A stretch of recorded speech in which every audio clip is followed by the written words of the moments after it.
South Africa has recorded a further 254 new COVID-19 related deaths in the last 24-hour cycle.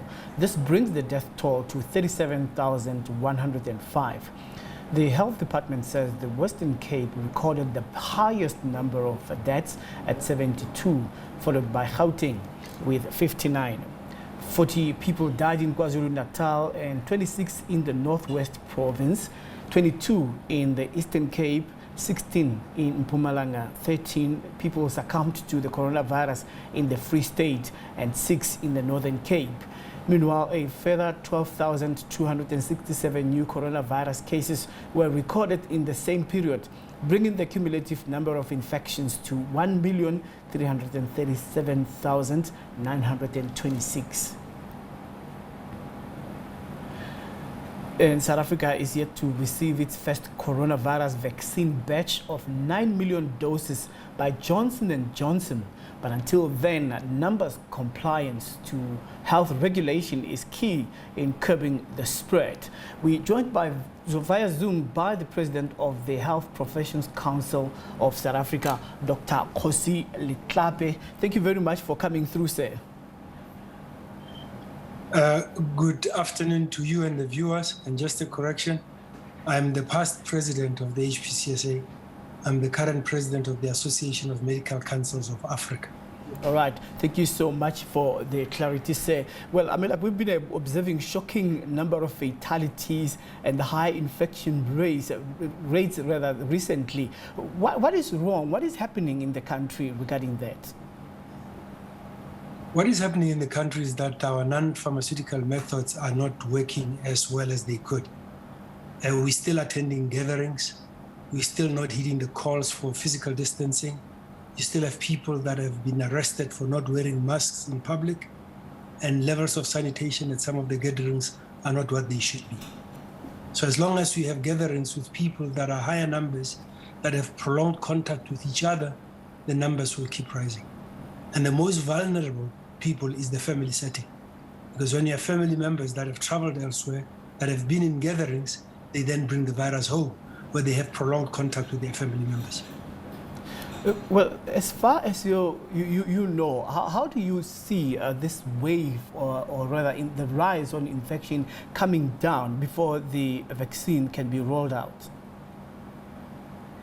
I think, as the chair of the vaccine committee has warned, we should not put too much faith on the vaccine.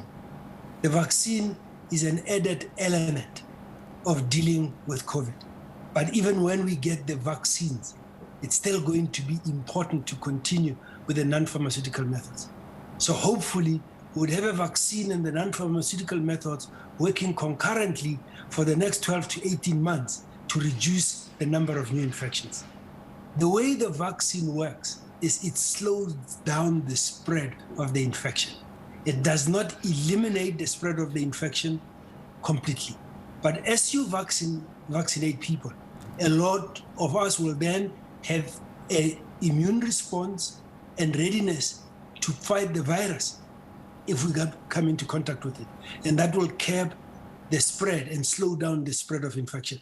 But we still have to carry on with the non-pharmaceutical methods of ensuring that we wash our hands, we sanitize, we physically distance, and we ensure that we avoid gatherings. Masking becomes important.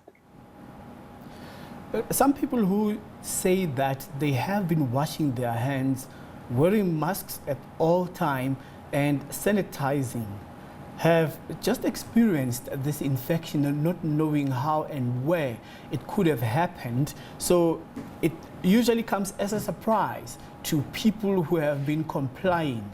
How do you think this can be avoided, especially for those who have been staying home, but having that urgent need to go to the local store, buy bread and milk, and come back straight to the house and find themselves infected, whereas they were sure that they were complying?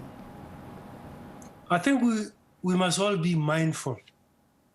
In a household, all of us should be complying. If you sit in a household and you have a teenager or a young adult that goes to a party and they sit with friends and there's a gathering that does not conform to the regulations, the chances of being exposed are quite high. Being younger people, they'd be asymptomatic. So people would say that I'm complying. When I go in public, I wear a mask. I'm sanitizing. I'm physically distancing. But when you come home, you take off your mask. And once you've taken off your masks and you're not taking precautions, if other members of your family have been outside and have breached the rules, then they are bringing the COVID into the home. And that's how you get infected. Also remember that when we wear cloth masks, we are doing our civic responsibility to protect others from ourselves. But there might be others in public that are not wearing cloth masks, so they are not protecting you from them. So the fact that you comply is good, and we should continue to do that. But unless all of us comply, we should expect that infections would still be okay. We should still be vigilant about other members of the family. If you know you've been where you're not supposed to be, protect the other members of the family by continuing to use a mask in the household so that all of us can be protected. So yes, transmission will occur despite us doing the right thing, but we should continue doing the right thing.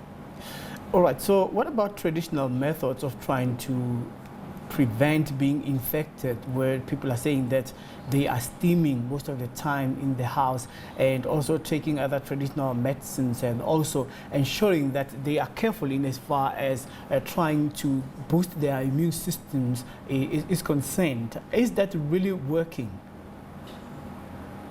Well, we can't stop people from doing what they've done traditionally during flu seasons or any other time of the year. Those things have not been scientifically proven. So I'm not going to say to people, stop what you've been doing for years. But I'm going to say to them, that cannot be a substitute for what is proven to work. So if you are masking up, if you are physical distancing, if you are washing your hands and sanitizing, you can do anything else to knock yourself out. That's your choice. That would be you working on the information that you have and the experience that you have. That cannot be based on science, and we will not promote things that have not been scientifically proven. Do the things that are being recommended. What you do extra, bless you. Thank you so much for making time to speak to us, sir. Thank you very much. Please be careful. Avoid gatherings. If it's a family funeral where you're not needed, where you can be lucky not to be invited, accept that with grace. The less you mix with other people, the less you don't go to gatherings of, they say 50. But at a personal level, go to level 5 levels, 20, 10. Only meet with others when it is necessary to protect yourself.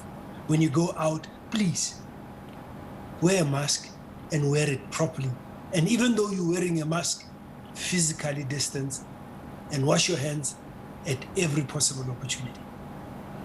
Much appreciated, sir. We will do so. Please, if you qualify for it, go and receive the vaccine. When it gets here, I'll be one of the first to queue up if I meet the criteria to receive it, and I'll be willing and happy to receive the vaccine. Yeah, surely they're listening to you and they're hearing you, and even here in the studio. Thank you so much, sir.